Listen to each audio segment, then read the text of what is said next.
मोहरूपी आगमा जलिरहेका छन्। न चन्द्रस्य सुखम किंचित न सुखम चक्रवर्ती न। हे पिताजी, न त इन्द्रलाई सुख थियो न त चक्रवर्ती राजालाई नै सुख थियो। जसले ईमानदारी पूर्वक भजन गर्छ नि सुखी त केवल ऊ मात्र थियो। त्यसैले पिताजी, यो संसारमा कोही पनि सुखी छैन।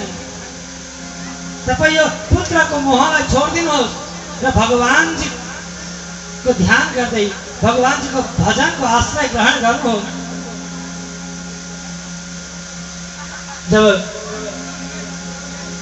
गोकर्णजीले पिताजीलाई सम्झाउनु भयो नि, आत्मादेव पण्डितजीलाई सम्झाउनु भयो नि, तब पण्डितजी 60 वर्षको अवस्थामा आफ्नो घर छोडेर श्रीधाम वृन्दावन गएर भगवानजीको सेवा गर्दै भागवतजीको दशम स्कन्धको पाठ गर्दै आफ्नो कल्याण गर्नुहुन्छ।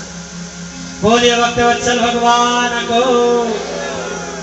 अब यता धुनुकारी आफ्नो माताजीलाई भन्दछ, हे बुढिया, हे आमा, तिमीले जति धन लुकाएकी छौ निकाल, नभई म तिमीलाई यो आगोको अगुल्टोले हानेर मार्नु, निकाल। त्यति बेला जसै त्यसै सम्झाएर आफ्नो पिण्ड छुडाइन्, पिछा छुडाइन् र रात्रिको समयमा कुवामा कुदेर आफ्नो ज्यान गवाइन्। आफ्नो देहलाई त्याग गर्दा भइन्।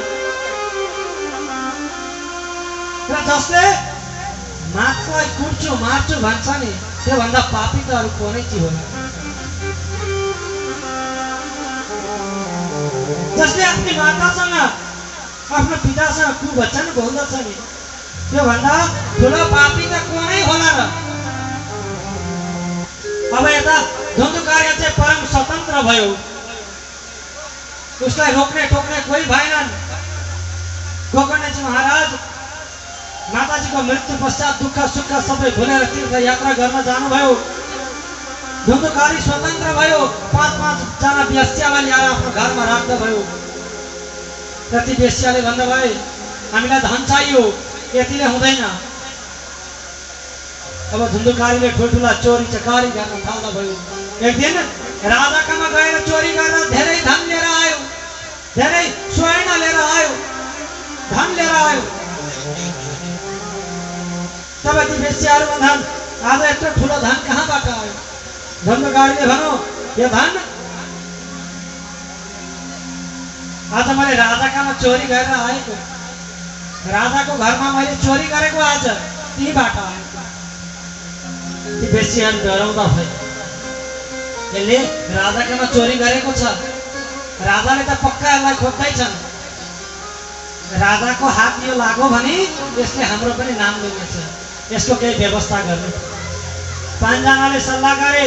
रात्रिको समयमा मदिरा पान गराए, मदिरा पिलाए र शय्यामा सुतिरहेको बेला,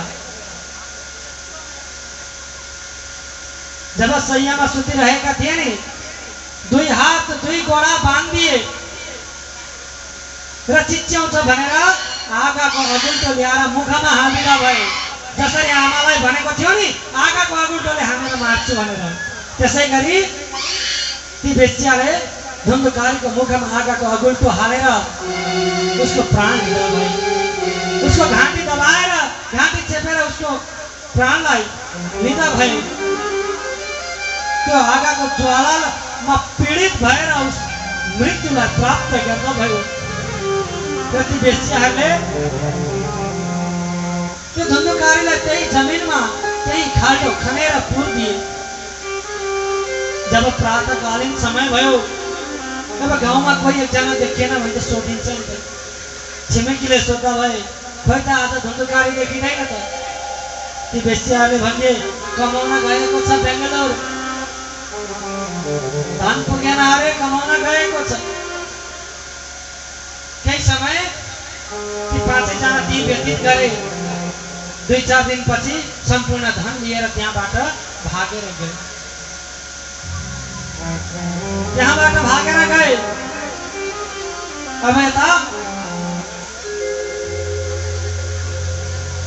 धुन्धकारी त प्रेत योनिमा गयो र सम्पूर्ण मोहल्ला वालोलाई नगरवासीलाई परेशान गरिरहेको छ, सताइरहेको छ। तब ती नगरवासीहरू, ती ग्रामवासीहरू तीर्थयात्राको क्रममा गोकर्णजी महाराजसँग भेट हुँदा गोकर्णजी महाराजलाई विस्तारपूर्वक सबै बताइदिए। गोकर्णजी महाराज आफ्नो घरमा आउनुभयो र रात्रिको समयमा शयन गर्नुभएको थियो। धुन्धकारी कहिले भेडा भनेर आउँछ, कहिले भैँसी भनेर आउँछ, कहिले इन्द्र बन्छ त कहिले अग्निमा आउँछ, कहिले पुरुष बनिन्छ। यसै प्रकारले नाना रूप धारण गरेर आइरहेको छ। गोकर्णजी महाराजले बुझ्नुभयो पक्कै पनि यो भट्किएको आत्मा हो। तब गोकर्णजी महाराजले आफ्नो हातमा जल लिनुभयो र अभिमन्त्रित गरेर वो माथि छिट्काइदियो। तब वो माथि बोल्न सक्ने क्षमता भयो। गोकर्णजी महाराज सोध्नु चाहे को होस् त? धुन्धकारी भन्दछ अहं भ्राता त्वदीयोऽस्मि धुन्धकारी नामत। तो प्रेत भन्दछ हे भाइ, म धुन्धकारी हुँ। म आफ्नो निज कर्मको कारणले गर्दा आफ्नो ब्रह्मत्वलाई नष्ट गरिसकेको छु र मलाई ती वेश्याहरूले यस्तो किसिमले मारिदिए। अकाल मृत्यु भएको कारणले गर्दा म भयंकर प्रेत बनेर घुमिरहेको छु। हे भाइ मेरो उद्धार गर।